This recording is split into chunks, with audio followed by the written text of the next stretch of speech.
Why my people running in the jungle? Yeah, I think it's because Burmese military regime. When you study Korean history, you will know that we've been fighting over uh, like 900 years. I think 900 years, almost 1,000 years. The first battle between the Korean people and Korean Burmese is 1044 when they start when they start taking our kingdoms, they kill our kings and things like that. Mm-hmm. They and then they start taking our lands little by little. Since then, since our grandparents' time, they never give us we always try to what it means we always try to give them peace. We try to make peace with them, but they always end up fighting against us. So it's very hard when you try to give peace to people over 900 years and they're still attacking you. The reason why our people have to run the jungle right now is they do the same stuff for the past, like I said, 900 years, but this time they're doing it at a different level. But on the other hand, if you look at around the world right now, seems like the world is not. Look at it. People only see what is happening in the city. People have to protest in the city. But why people are protesting in the city and everything in the Kodule Korean state area, the other ethnic group area, Burmese are sending their troops to attack and shell the heavy weapons into the civilians villages. But the world don't know anything about that, which is very sad. But what do you think?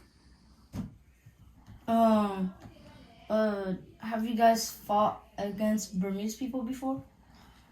Not me personally, but my great great grandparents, they fought against them because every time Burmese they call our current people land.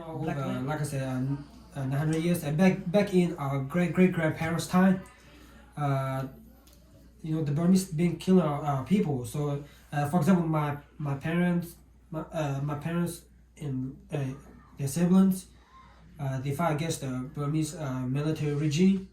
But my great grandfather, they fight against Burmese kings. So back in those times, it's different story. Nowadays, a different story. Back then, they are fighting with a sword and things like that. But nowadays, we are fighting with guns and weapons. You know that. But like I said, it's created complicated situations. We do not like war, but they keep attacking our civilians. Like I said, they call our land black land. They kill everything they see, animals, humans, everything they see, they kill it because they do not like us. Their goal was to kill all of our people and leave few in the museum for the whole world can go and watch our Korean people in the museum, maybe a couple hundred. The goal is to kill all Korean people. So, in our Korean area, there is Korean National Liberation Army, which kind of protect us from the Burmese military regime who come and attack our villages, our areas. So they are protecting us from those evil acts. And in a way, they're the only line of defense for our people against the Burmese military regime, which try to Burmanize us.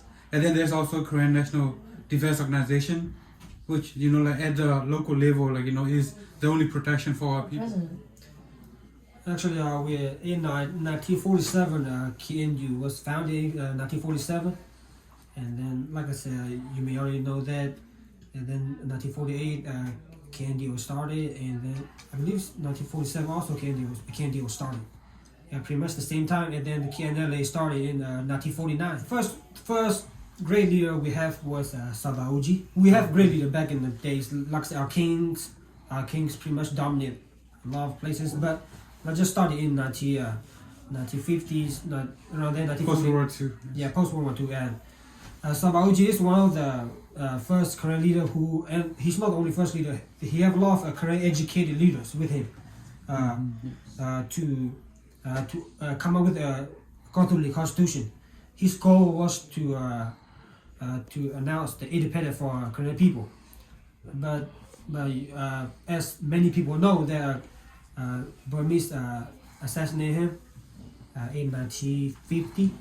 So he haven't finished his job. We could not complete the current government system.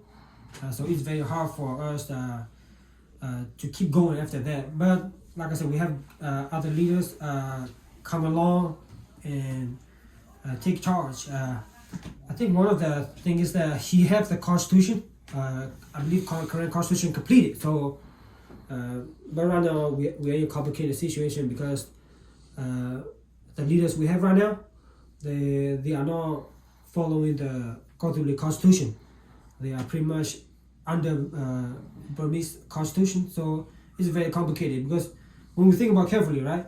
We have our own people. We have over 15 million current people in Burma. Why would we need? Why would we need to be under Burmese? Why would we have to ask Burmese why we're going to do things, right? Why do we have to ask Burmese if we want to have election? Why do we have to ask Burmese if we want to build a school, right? Think about it. Why would we want to ask Burmese if we want to build a hospital or anything?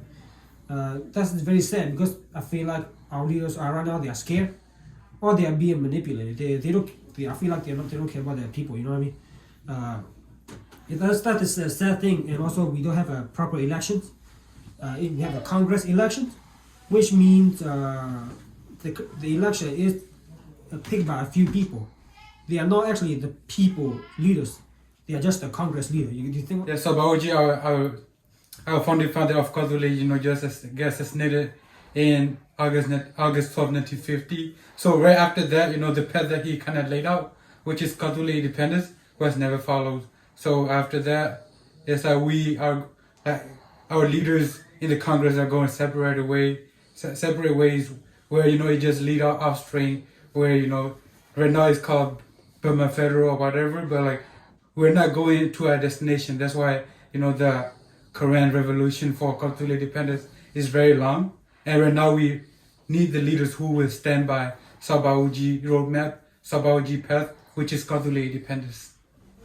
Who do you think is going to be our next president? So for that, we actually need a free and fair election for our Korean people, so that we can actually get a leaders that will follow Baoji roadmap, Baoji path, and then kind of start working on the Kadule independence. Yeah, I think it's very important to have that for our people because it's never been fair. Because the people feel under pressure. Because if the leaders are doing the wrong thing, the people have no power. I feel like if we have a democratic election, free fair elections, our people will have a voice to stand up against if the wrong leaders step in. But like I said, unless we have a democratic elections, it will be very difficult to find the great leaders. Why can't Korean people vote for their own leader? As far as I know, we need to develop that. We need to have that. I believe in the other constitution, the old constitution. Like I said, Sabaoji couldn't complete his term, but he got assassinated. So in the constitution, I mean, it's very difficult. I feel like you need to make that move to come up with democratic elections, or we will never have a good leaders. Because without good leaders, without a leader who's loved by their own people, it's very difficult. That's why current people are divided right now. We have different groups. If you may know, it's because we have a failed leader. The leaders, instead of bringing everybody back together, instead they are pushing everybody out. So it's very difficult to have unity among current people.